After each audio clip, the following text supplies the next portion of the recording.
Buongiorno e ben ritrovati con una nuova edizione del TG Flash di New Sicilia.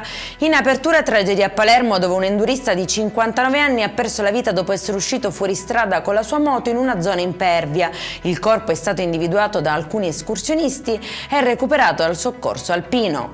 Fermati 3 giovani per tentato omicidio nell'ambito delle indagini sulla sparatoria avvenute nei giorni scorsi nel capoluogo. Secondo la ricostruzione avrebbero inseguito e aperto il fuoco contro un uomo, come documentato dalle telecamere di videosorveglianza. Durante gli spari è rimasta ferita accidentalmente anche una passante.